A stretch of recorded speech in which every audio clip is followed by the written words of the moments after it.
The trouble began the moment the solar panels went up. 12 sleek, dark rectangles arranged neatly across the southern slope of the roof, facing the sun with a quiet confidence that mirrored their new owner's satisfaction. For the homeowner, the panels symbolized independence. Independence from rising utility bills, independence from the HOA's creeping rate hikes, independence from the fragile power grid he no longer trusted. They gleamed with promise every morning, catching the first rays of sunlight long before anyone else on the block stirred. But for Karen, who lived directly across the street, the panels represented something far more sinister. To her, they were an insult, an affront to the neighborhood's classic aesthetic, a threat to property values, and most unforgivable of all, a disruption to her carefully curated view from her upstairs reading nook. That nook was her sanctuary, with its precisely arranged throw pillows and its overpriced candles and its window facing toward the very roof where the new panels now rested like an unwelcome guest refusing to leave. The HOA had yet to say anything, mostly because they had no grounds. The community guidelines allowed solar installations, provided they were mounted within certain dimensions and angles, and the homeowner's new setup followed every rule to the letter. But rules had never stopped Karen before. She was a woman who believed that her personal preferences were, or should be, the foundation upon which all neighborhood standards were built. And so she began her campaign. She started subtly, passive-aggressive notes left on doorsteps, each unsigned, each written in the sort of cursive people adopted when they wanted to seem polite while delivering an insult. The notes complained about eyesores, about industrial blight, about the slow erosion of neighborhood charm. Though she never mentioned the panels directly, everyone knew what she meant. The homeowner ignored the notes, recognizing the handwriting instantly. He had seen it on the HOA's community bulletin board more times than he could count. But Karen was not a woman who tolerated being ignored. When her notes failed to produce panic or immediate compliance, she turned her attention toward the HOA board. She sent emails, daily at first, then multiple times a day, each more dramatic than the last.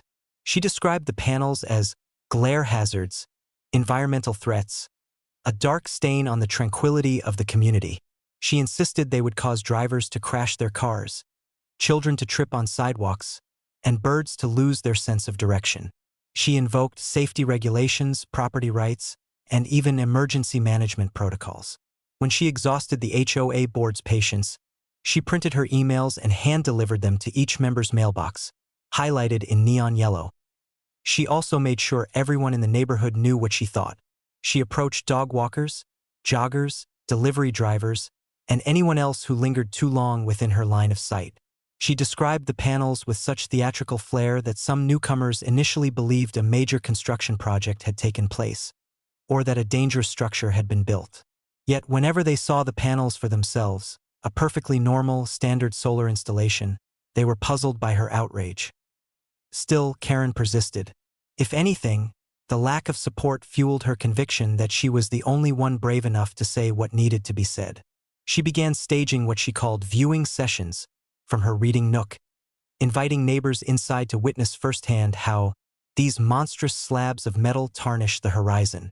Only 2 neighbors ever accepted the invitation, and both left puzzled, unable to see the problem she insisted was obvious. Eventually, Karen escalated her efforts. She filmed the panels at every hour of the day, compiling shaky footage meant to prove that the panels reflected blinding light directly into her home. In reality, the panels absorbed light rather than reflecting it, but Karen was convinced otherwise. She recorded herself shielding her eyes dramatically, claiming she was at risk of permanent vision damage. She posted these videos to social media, tagging the HOA, the city council, and even local news stations. The homeowner watched her efforts from a distance with a mix of annoyance and disbelief. Though he preferred to avoid conflict, he documented everything carefully. Every note, every video, every email forwarded to him by sympathetic neighbors. He knew better than to underestimate Karen. Her persistence often bordered on obsession. As the weeks passed, Karen's fixation deepened. She began carrying a clipboard, collecting signatures for a petition that few people signed willingly. Many scribbled fake names just to get away from her faster. She called emergency services twice, alleging hazardous reflections and potential electrical malfunctions. both times resulting in officers leaving within minutes after confirming the panels were entirely safe and fully permitted.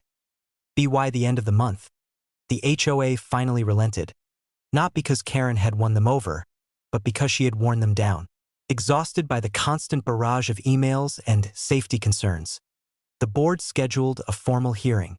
Though the outcome seemed straightforward, solar installations were clearly allowed. Karen seized the opportunity with dramatic flair, arriving with binders of evidence, a stack of signed petitions inflated with duplicates, and several printed screenshots of her own social media posts. The homeowner attended calmly, presenting his permits, installation documents, and compliance certifications. He remained polite, factual, and composed.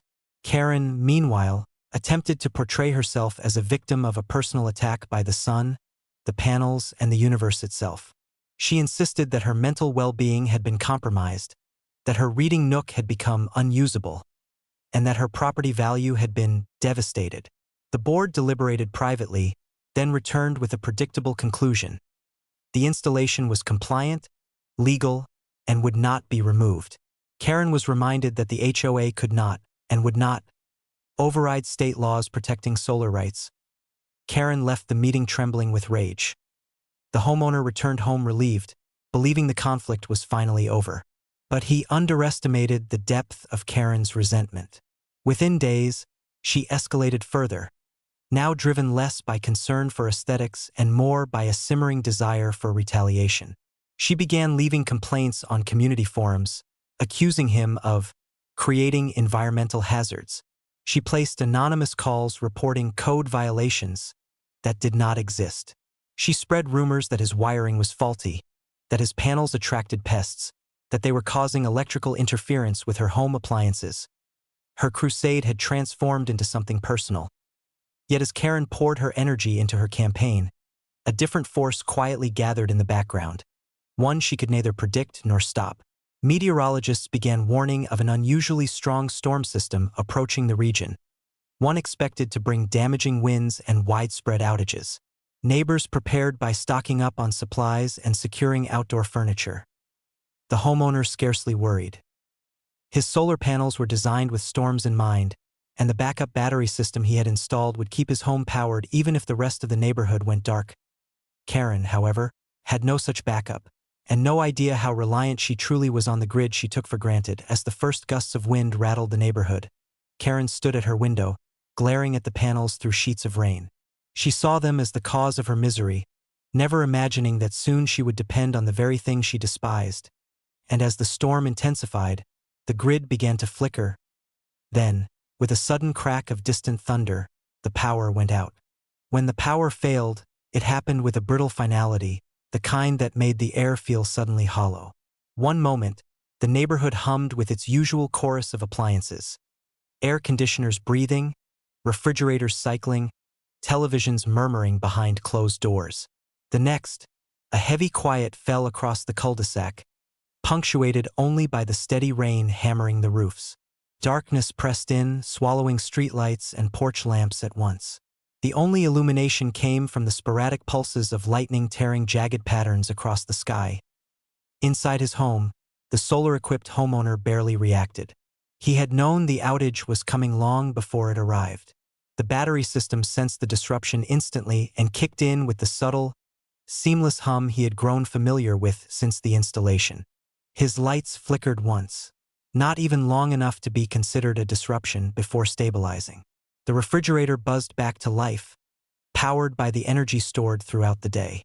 The house stood out immediately, glowing warmly while the rest of the neighborhood dimmed into shadow. But across the street, Karen's home became a darker silhouette against the storm-heavy sky. For a long moment she stood frozen, clutching her phone and blinking at the sudden loss of power, as if it were a personal attack manufactured specifically to spite her. She tapped furiously on the screen, but service was unreliable in the storm. The router was dead. The smart bulbs were unresponsive. Even the battery-powered candles she kept purely for decoration were buried in some tidy, overly organized drawer she could no longer see. The outage stretched from seconds into minutes, and Karen's initial burst of irritation hardened into disbelief. She moved from room to room, expecting the lights to come back on each time she flipped a switch. But the house remained stubbornly silent, save for the wind clawing at the window frames and the faint, helpless groan of the HVAC shutting down. Her frustration deepened as she looked out her upstairs window, her sacred reading nook, and saw, to her horror, a single warm rectangle of steady light glowing defiantly across the street. The homeowner's house was still powered. It burned with a serene brightness, a small island of comfort amid a sea of blackness, and Karen knew immediately why. The panels, those same panels she had spent weeks railing against, the ones she called blights and hazards and architectural sins. They were working, thriving, even while her own home sat powerless and dark. The injustice of it twisted in her chest, seething into something sharp and bitter.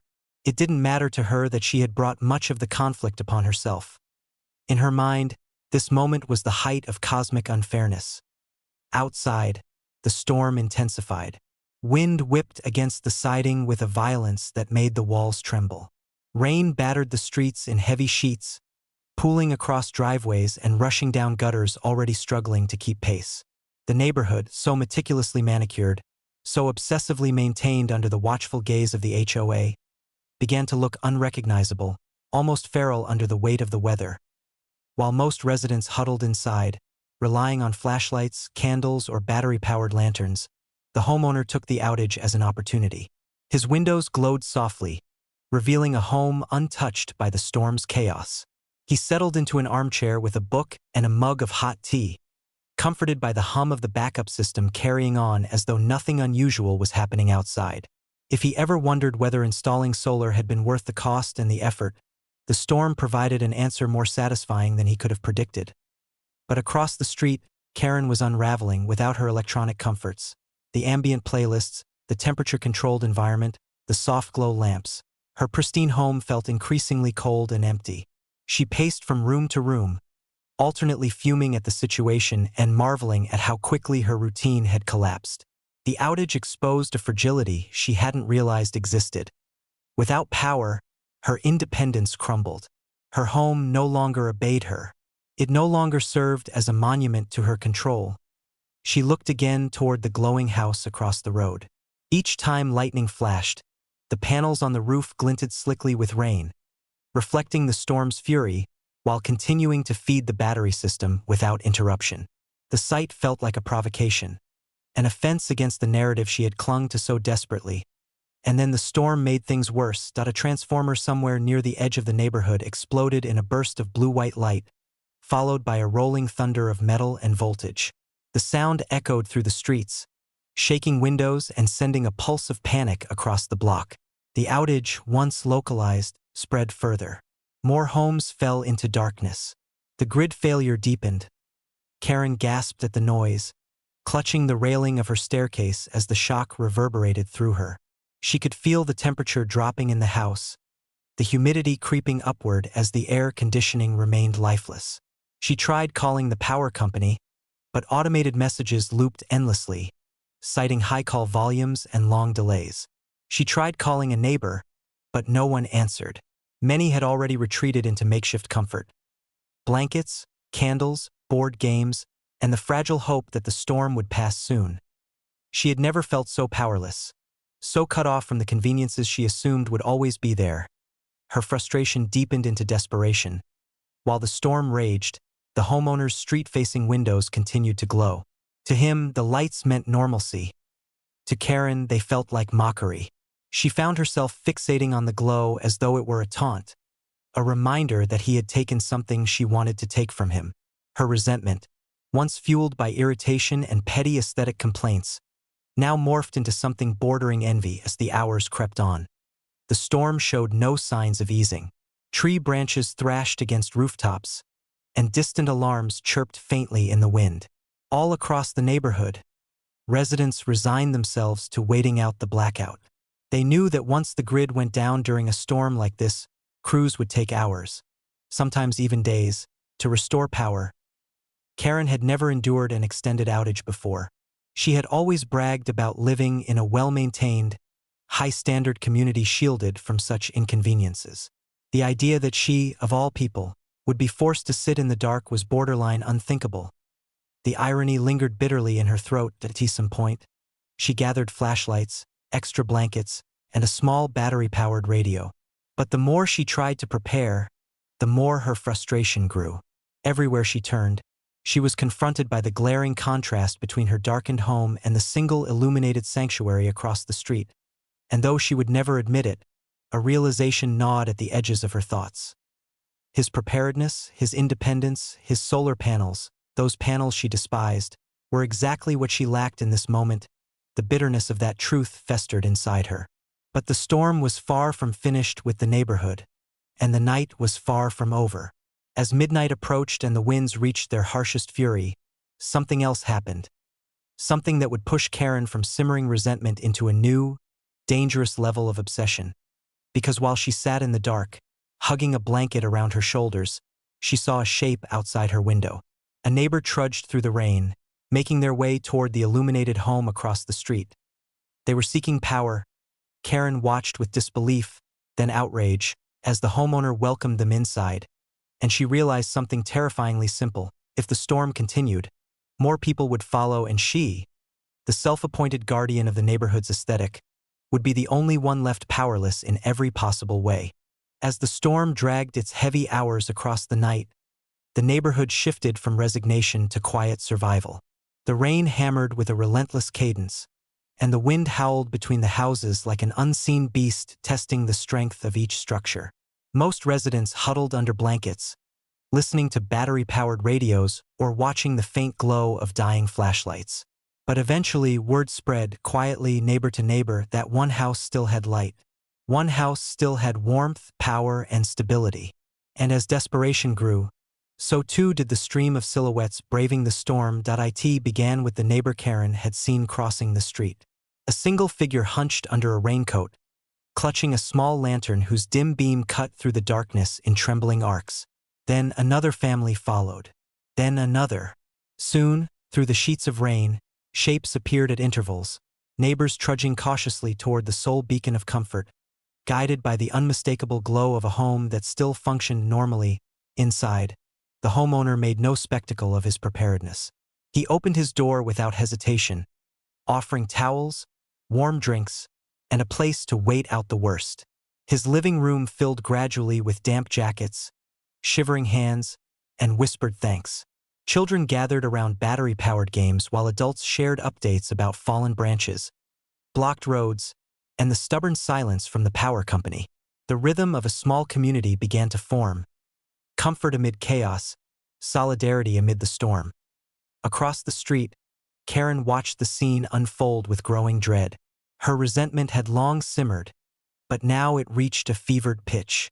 The idea that the homeowner, of all people, would become the anchor of the neighborhood seemed unthinkable to her. It wasn't just the convenience he enjoyed. It was the admiration, the gratitude, the sense of competence reflected in the stream of visitors. She paced her darkened living room in tight, frantic circles, her flashlight beam darting across meticulously arranged decor that now felt like a mockery of control. Her phone battery dipped dangerously low. Her home, usually a source of pride, felt suddenly irrelevant in the face of nature's indifference. The storm raged on as hour after hour passed. Karen's frustration warped into something desperate. She felt excluded, even though no one had barred her from seeking help. She felt slighted, though no one had intentionally ignored her. It was her own pride, sharp, blinding, immovable, that kept her rooted in place. But pride has limits. Eventually, cold and fatigue forced Karen to confront a truth she had refused to acknowledge. Her house was not built to endure discomfort.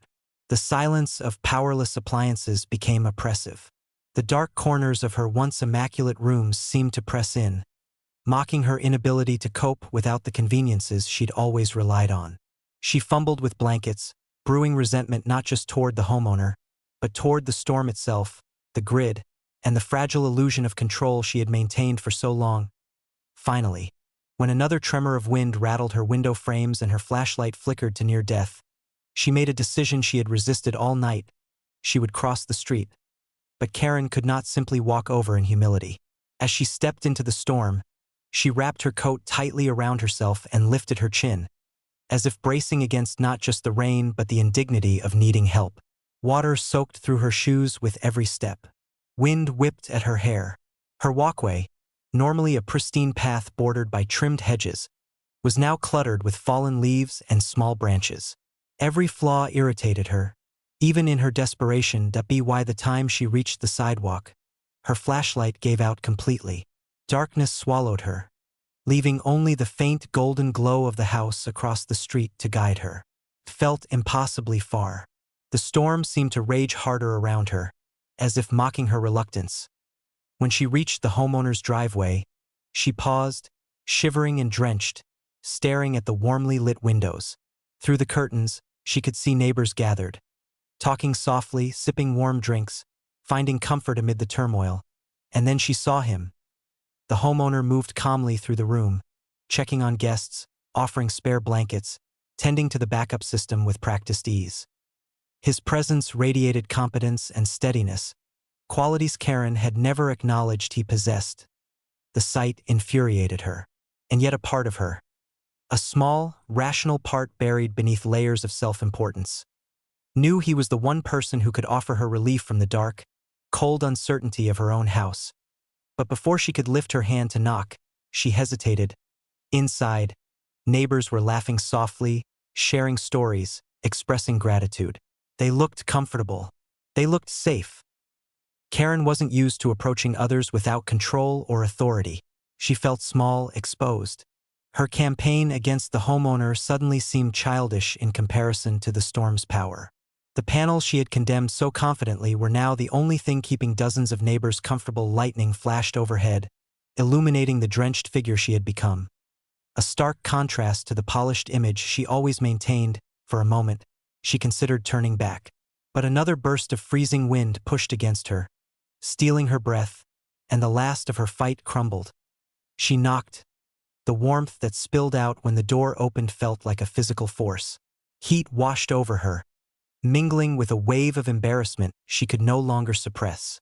Though no words were spoken, none were needed. The homeowner welcomed her inside just as he had welcomed everyone else. The irony was unmistakable. The panels she despised were now her salvation. As she stepped into the living room, dozens of eyes lifted toward her. Some surprised, some sympathetic, some quietly amused. Karen wilted under the attention, but with the storm howling behind her, there was nowhere else for her to go. The homeowner guided her toward the warmth of the group, offering a towel and a seat. She took them without protest, her pride battered beyond resistance. Time passed differently inside that house. The storm still raged, but it felt distant, separated by walls, warmth, and the soft hum of the backup system. Neighbors shared stories of the outage, weathered jokes about the HOA's lack of preparedness, and whispered gratitude for the homeowner's foresight. Karen said nothing. She listened, absorbing every detail of a world she had never been part of. The world of cooperation rather than control, of community rather than authority. By dawn, the worst of the storm had passed. The sky softened from black to gray, and the winds quieted to a distant murmur. Slowly, neighbors gathered their belongings and returned to their darkened homes, warmed by the homeowner's generosity and hopeful for the grid's return. Karen remained seated for a long moment after everyone else had left. She stared at the floor, feeling a heavy mixture of relief and humiliation. When she finally rose to leave, she paused on the doorstep, glancing once more toward the panels glistening with rain in the morning light. For the first time, she saw them not as a threat, but as a lifeline. The irony of it all would travel across the neighborhood in whispers for days, then across the internet in waves when the story went viral. Photos of the single shining house amid a blackout circulated widely, and the tale of the woman who had fought solar power only to depend on it became a symbol of poetic justice. Karen never publicly admitted her change of heart, but her crusade against the panels ended that night, as decisively as the storm itself. And though her pride would take months to rebuild, the homeowner's quiet kindness that evening altered the rhythm of the neighborhood. From that day forward, the glow of the solar-powered home served not as an eyesore, but as a reminder that sometimes, the things we fight hardest are the very things we need most.